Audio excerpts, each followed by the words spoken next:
Hello, and welcome to the October edition of the Cosmic Weather, which I'm going to record for you today. There's going to be a lot going on in October. And what the Cosmic Weather does, if this is your first time actually checking out one of my videos on the Cosmic Weather, what I'd like to do is I'd like to take a look at what's going on in the sky from the beginning of October to the end of October, and essentially cover three main types of events.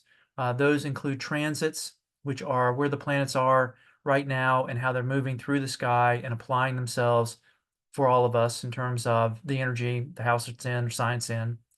And then we have ingress, which is when planets or points are moving from one sign into another sign. So that creates a shift of energy that occurs. The common one is that every month the sun ingresses from one sign to the other right around the 19th to the 22nd of every month.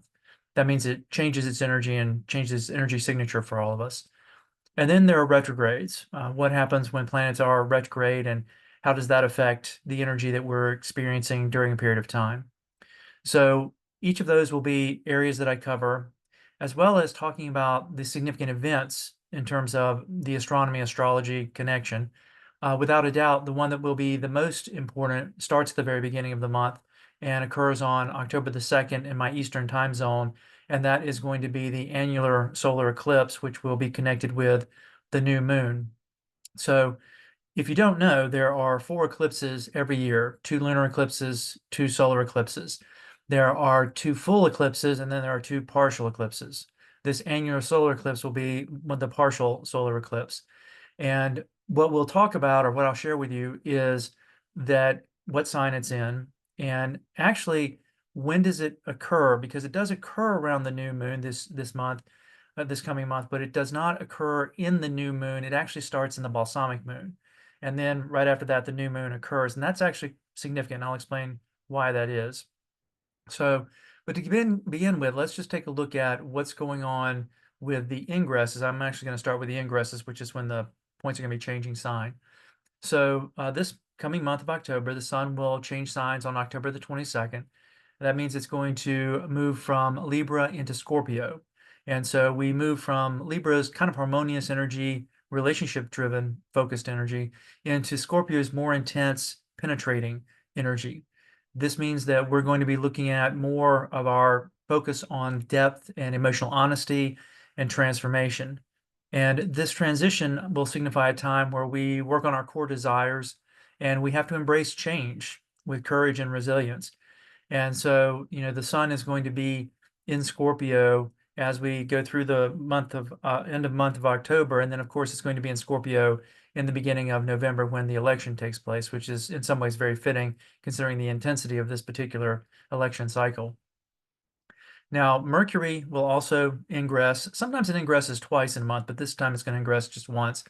And it's going to move from Libra and into Scorpio on October the 13th.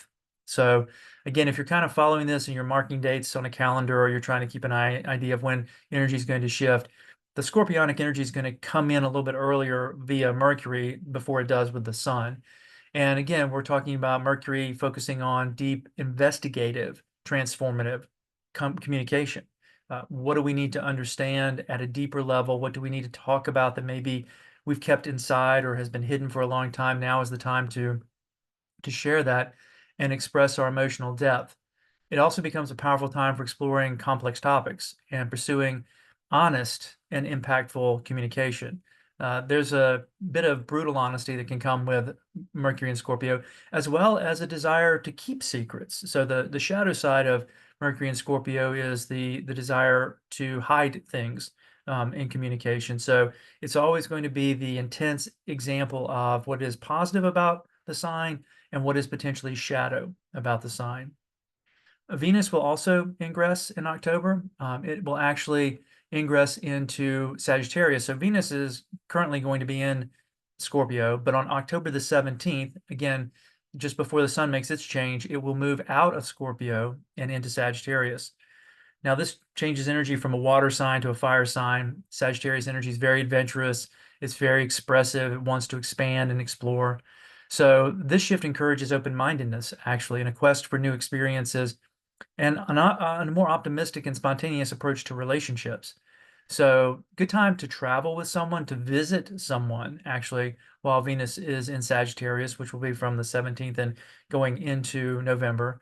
So take advantage of that if you have an opportunity, or if you have someone in your life and you really need to kind of get away after October the 17th.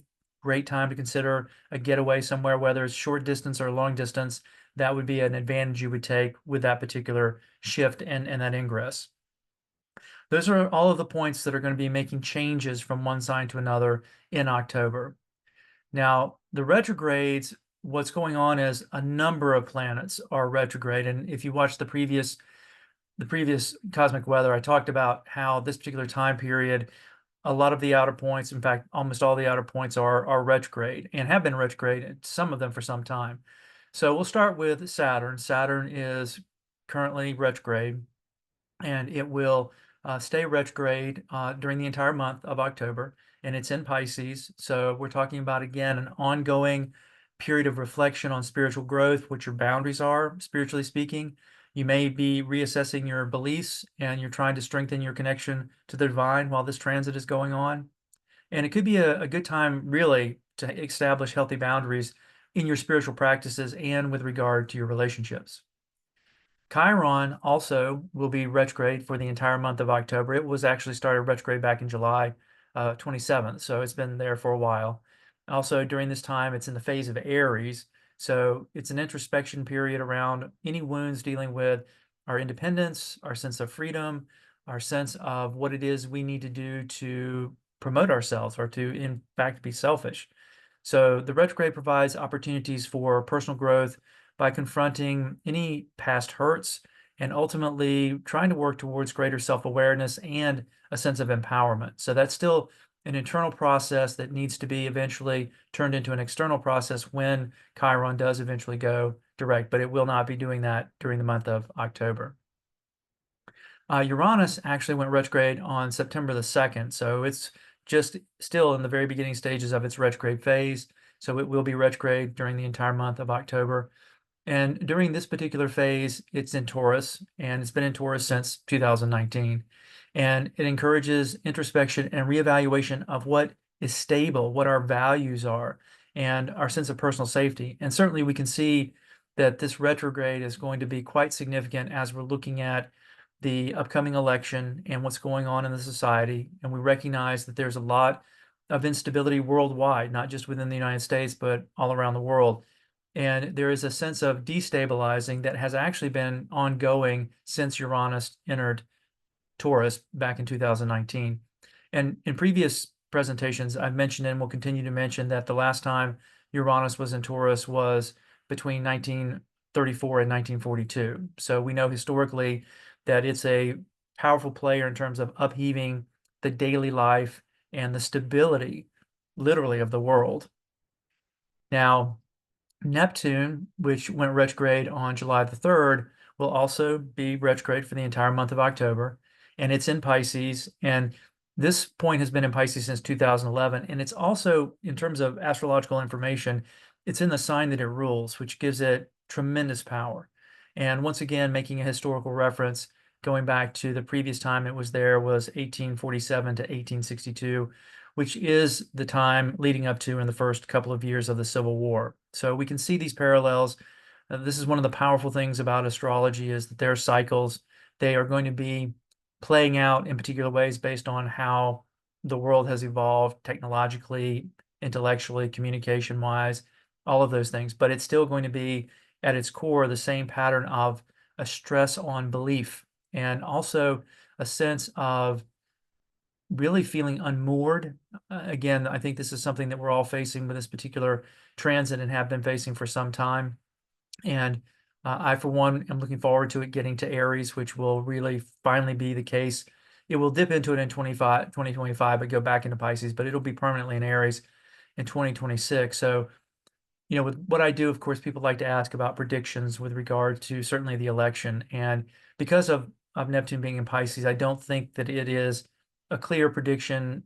I could flip a coin and get as good an answer out of Neptune and Pisces as anything else. But what I do feel comfortable saying predictively is that by 2026, when Neptune does enter Aries, there will be a sense of direction, which we will, I think, all appreciate, even if the direction isn't what we want. If whatever the structure of power happens to be, and we don't like it for whatever reason, the idea that it's going to be going in a direction that is clear, that's Aries like, that's driven, there will be some value in that, even if it's difficult. The human mind and our sense of dealing with the world, we know there's a chaotic element to it, but we also know that there's only so much chaos we can tolerate before it becomes very, very difficult on us spiritually, intellectually, emotionally, soulfully. So this time period right now is that high level of disruption, and it's coalescing with these points that are in the outer rim and the particular positions they happen to be in. Now, Pluto actually went retrograde on May the 3rd, and it starts out retrograde in October. However, it actually will go direct on October the 12th. So it's in Capricorn. It will be in Capricorn at the time of the election. That means that there will be forward movement. I know there's going to be a lot of potential contesting around what goes on the election, and again, a lot of volatility. I mean, people that are, I think, trying to predict certain outcomes, you'll get an answer, and some of those predictions will be correct, and I think some of those predictions will be wrong. That's how it happens. I know that there were a number of astrologers that got it wrong when Donald Trump won the first time, and I felt at that time that was not an area that anyone needed to wade into with what I do, because if you get it wrong, you really put egg on the face of the profession, and I think that's problematic. But what I do feel confident about is that because it will be direct, we will see a change of some sort that will be directed towards Pluto heading towards getting into Aquarius permanently, which it will do after November the 19th. And then it's going to spend 20 years there. And that's really a discussion for another video, but realize that this is the last moment that Pluto will be in Capricorn. And the previous time Pluto was in Capricorn was during the time of the Revolutionary War. So we've got 3 points that are in signs that were in the signs they were in when major war events occurred.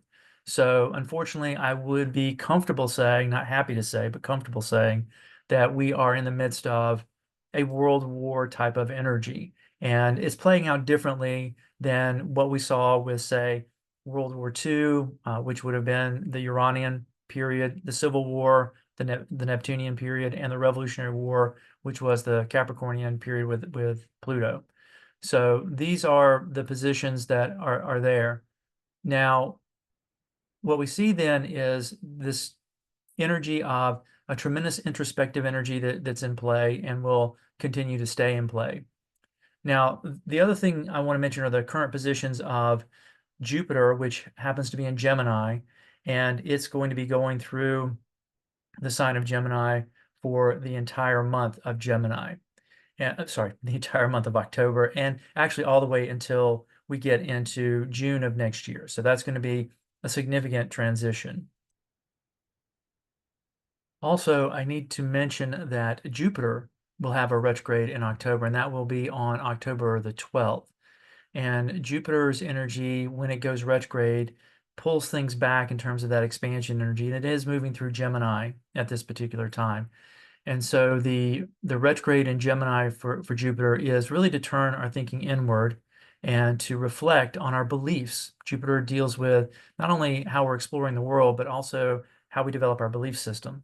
So one of the things that we can expect, and again, this is going to be a retrograde that will be in effect during the period of the election. So there's a tremendous amount of energy that is asking us to reflect on our roles in our society, our families, our daily lives, all of this. And this energy is going to be really playing out for the most part until the end of the year. Other planets will go direct before the end of the year, and they'll be in different months, but the one that's going to go direct this month will be Pluto, but everything else is currently going to be in a retrograde phase through the latter part of October and going into November. Now, the other current positions I've sort of covered by talking about the retrogrades. That is, Saturn's in Pisces, Neptune is in Pisces, so there's a tremendous amount of spiritual energy and questioning going on around beliefs. Chiron is in Aries, and that means that, of course, we've been working on for years. This went into Aries back in 2018. That we've been working on this for years of sort of our sense of freedom and the wounds around that. And I think where we're seeing that show up is a realization that the society is facing real limitations through inflation and also the debt that has the potential to really restrict growth for the generation that's coming up. Unfortunately, it's going to be a very difficult challenge for those young people. Uranus and Taurus I've talked about, as well as Pluto being in Capricorn, getting ready to be in an Aquarius.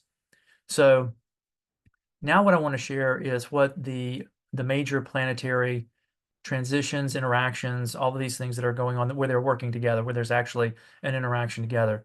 And I want to begin by actually showing a chart here, which is to take a look at um, the chart of the United States with regard to this particular energy that is dealing with the eclipse. So the eclipse is going to be coming on, and this is what we're going to be looking at in terms of the energy of the eclipse. And so what we see here is the chart of the United States in the center, and then the transits, which are going to occur at the time of 11:42 a.m. in Eastern Standard Time on October the, whoops, sorry about that. Let me correct that. October 2nd, 2024. So on October 2nd, 2024, we will have the eclipse take place. And one of the things that I mentioned at the beginning of the video is the idea that the eclipse is going to be during the balsamic moon phase as it transitions into the new moon phase. And I'm actually going to draw and explain that in terms of a visual of what we're looking at here. So here is the sun at 9 degrees of Libra. The moon is at 8 degrees of Libra, which means it's behind the sun. It hasn't gotten in front of the sun. This is what would be referred to as the balsamic period. The balsamic energy has to do with letting go of things. And then the south node here and the opposite north node here just show us from a visual standpoint that this is a time of an eclipse that's happening. Now, what will happen is that we will see this energy become the new moon by 2:50 on the same day. So if we change this to 2:50 p.m., at that time, we'll see that the sun is just behind the moon. The moon actually gets in front of the sun. That's the new moon effect. And Libra has to do with our relationships and our connections with others. Now, in the United States chart, this has to do with community. And the general consensus is that eclipse functions as a gateway, and that energy is available for anywhere from 4 to 6 months. And so the question is, what is it opening up as a gateway? And this 11th house does deal with the wider community. And so the question can be, will there be some potential energy that can heal or be directed towards unifying the country in some way, shape, or form? The idea being that we're headed towards a vote that is going to put someone in power that could be more divisive or could eventually, no matter who it is, bring some sort of unification if there is a realization that this is what we're going to be facing going forward, and now we have to address that. You know, I'm concerned that I think with all the other energies that are in play, that this is something we have to work on at a more personal level. And what I see for it is, because the eclipse is occurring at the time of the balsamic moon and not the time of the new moon, that it really is about conclusions and ending relationships in order to create space for new relationships that will then be part of the transition process. So the idea here is that it is opening a gateway to ask these questions of, how do we find balance in the community for the United States? And then at a personal level, and this is where, again, I always, try to get people to think about what it means to be looking at your own chart, is where does the sign of a Libra show up in your chart? If you've ever had your chart done, you've ever had it cast, Libra rules a particular sign, you have points in Libra. Those will all be significant in terms of that eclipse and that new moon. Another thing that I often share with clients, and I actually write about, is doing what are called new moon wishes at the time of the new moon within the first 24 hours after the new moon occurs. So again, I'm using Eastern Standard Time because that's my time. So from 2:50 p.m. until 2:50 p.m. the next day is a good time to perform a ritual of wishing, literally writing down wishes. I want, I wish. And those being connected to the sign that's involved, which is Libra. And this has to do with relationships. It can also deal with legal matters. So if there's something going on as a legal matter, that this is a good time to address it with a wish in terms of what you want the outcome to be. But mainly it's a focus on how you create harmony and find balance in your life and in your relationships. So this new moon coupled with the eclipse brings a lot of power to it. And if you want to perform a ritual, which is basically writing things down, I use note cards. I keep them in a box in my room so that I can go back and refer to them to see what I asked for.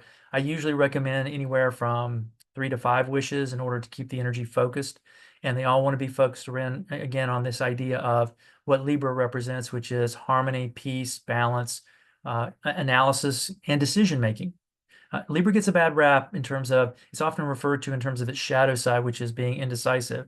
But the fact of the matter is that Libra is actually meant to be very decisive. It does its decision making through analysis and gathering knowledge, but it does recognize there's a point when you have to actually make the decision. So that's the first week. The first week of October, the big event is absolutely going to be the eclipse and the new moon that happens at that time. Now, also during the 1st of October and running all the way until the 26th of October, Uranus, which is retrograde, will be in what we call a sextile, which is an astrological term for complementary. It's going to be in a complementary relationship with retrograde Neptune in Pisces. And during this particular connection, there's actually harmony there. There's harmonious energy. And one of the things that's interesting is that I would say that this month is going to be one of the more positive months in terms of energy interaction. So an excellent time to take advantage of it and advance yourself in whatever way, whether it's that you're moving in the direction of healing, whether you're moving in the direction of something new, like new relationship, new job. This energy that is this particular sextile is there. Now, the retrograde does sort of bring it down a notch. In other words, it's not blaring or blasting if they were both direct or one was direct and one was retrograde. So there's a bit more of an internal shift that we need to make, but it is towards the idea of bringing some sort of stability to ourselves. That's the Taurean energy that's trying to activate, but we're going to have to make maybe some radical changes, which would be the effect of Uranus. And then it's going to try to work with Pisces, which is our intuition, our creativity. And that's going to be, again, almost a high level of intuition. So if you can trust your intuition and also realize that you may need to make some pretty radical changes, this energy will absolutely help you out. Now, from October 1st all the way to October 21st, there's going to be another sextile. This is going to involve Neptune. So Neptune's getting a little bit of double duty. It's getting touched by Uranus, but it's also getting touched by Pluto and Capricorn. So again, retrograde Pluto and Capricorn is going to complement a relationship with Neptune in Pisces. And this has to do with using your intuition to work on your power structure. Pluto deals with transformational energy, but it also deals with our power structure. And being in Capricorn, this is about what do you want to accomplish and how are you going to accomplish it. And keep in mind that that Plutonic energy during the sextile will shift into direct motion. So a chance of really advancing things. So once again, if there's something that you're considering doing, whether it's pursuing a new job or making a change to your home, like maybe you're going to work on making a renovation, or maybe there's a relationship that you need to take to the next level, or there's a relationship you need to change, you need to get out of. This energy is going to really give you the support to make those changes. In other words, if you lean into it, this energy will actually help you out, and it's going to run for most of the month. Now, Jupiter also from October 1st to October 31st for the entire month is actually going to be in a sextile with Chiron. And again, Jupiter will start out direct and go retrograde. Chiron will be retrograde the entire month. But this is going to involve Gemini energy and Aries energy. And so this is really looking at encouraging growth and wisdom by addressing any past wounds with a fresh viewpoint. It's an ideal time for exploring new ideas and sharing insights and using knowledge to overcome personal challenges. So if there's something that's been really troubling and you've been struggling with it, this would suggest talk to someone who doesn't know anything about it. Consider a radical maybe idea of how you would deal with it, because Gemini wants to explore possibilities and move things forward with Jupiter's involvement. But you're going to have to consider that you need a fresh perspective in order for that to happen. And that energy is going to be available again to you for the entire month. Now, when we do get to the second week in October, from October the 8th to October the 15th, we will see those previous points all still interacting with each other, since they're going to run through, at least 3 weeks all the way to the end, in some cases through October. But Mars actually in Cancer will form a square or challenge retrograde Chiron in Aries, and that's going to be from October the 8th to October the 17th. Generally speaking, Mars transits cover about 5 days of time. That's why they're worth mentioning. It's a long enough period of time to notice and to actually be able to react to. So during this, Mars in Cancer is actually very protective, and it's emotional in that protective energy, but it's going to clash with the Chiron energy of Aries, which wants to be self-expressive. So this aspect triggers actually past hurts and can bring up anger or vulnerability, and make you feel assertive about those concerns, encouraging the healing process. But it may not come through a very pleasant way of being delivered. It will be possibly explosive. It could be like it's building up, and during this time, it could actually just come out. You just could blurt out whatever is bothering you. You feel perhaps defensive, but the square energy has its purpose, and it isn't necessarily the nice smooth energy of a trine or a sextile, but it definitely gets things activated and causes results. And so it's going to be a challenging time to address your inner conflicts calmly. And that's what's going to make it challenging, is that you're going to feel like, I really need to kind of blow up about this. And be aware that that's there, because that isn't necessarily saying that blowing up isn't valuable. It's just a question of what kind of result can it be. Maybe it's necessary, or if you're aware of it, you know that you need to get it out, and you want to do it in a more controlled way, because this energy that I'm describing is actually, you can feel it, and it's like, well, I don't really want to do it on the extreme, but I do want to use its force to get me to speak up or get me to address something that I need to address. Now, when we get to the middle of the month, from October 16th to October the 23rd, that Mars energy with the square with Chiron will carry over into that week. But Mars in Cancer will actually then form a trine or a collaborative energy with a retrograde Neptune in Pisces. So the overall energy is flowing. There are definitely some challenges here, but the overall energy is flowing. And this energy creates a chance to harmonize. And it's interesting that it's in some ways occurring mostly after the Mars square. So it's kind of like, oh, there's going to be this explosive, really challenging energy, but then I'll be able to actually harmonize things. I will be able to apply more creativity and empathy and emotional insight, which will allow inspired action, guiding your inner wisdom. And it can be an ideal time for artistic growth, for spiritual growth, healing through compassion and sensitivity. So it's kind of like the week preceding it is, I got to get this off my chest. And then the week after it is, okay, I've got it off my chest. And now let's figure out what to do with that energy in the most positive way possible. And then for the remainder of the month, from October 24th to October 31st, there will be another transit with Mars. This is going to be an opposition. Mars will actually oppose Pluto in Capricorn, and that'll be from October 26th to October the 31st. And this is about rebalancing. And so it's creating tension between personal needs and external authority. So this aspect may trigger, power struggles, control issues, deep-seated fears, and it challenges us to balance our assertiveness with strategic restraint and promoting transformation through consciousness or conscious action. And again, Mars's activity is very much about conscious action. And it certainly is going to be coming from a place of protecting ourselves, because Cancer is the sign that's involved. So this is what we have going on for the month of October. It's going to be a busy month in terms of the actual transits and the interactions, the aspects that are coming about, a little heavier than the previous month, but like the previous month, generally flowing, generally working to help support things. So it'll depend on whether you're needing to get out of something and you have flow to help you get out of it, or you're needing to initiate something and you're going to have flow to create it. The flowing energy is going to help things move along. And the more you lean into what needs to be moved along, the better the benefits. If you resist what needs to be moved along, then you encounter more difficulties. As always, I hope this is something that is useful to you. If you'd like to know more about my practice and how I work with clients individually, you can visit me at www.blackunicorn.com. And it's spelled, unicorn is spelled UNYKORN, so blackunicorn.com. And if you wanted to know about how these transits are affecting you or these placements are affecting you, we would look at your chart and get those answers for you. But what we can see right now is that as we lead up to obviously what will be probably one of the biggest events of the year, which will absolutely be the election, we can see that the energy is really focusing on the idea that we're going through a massive change in society.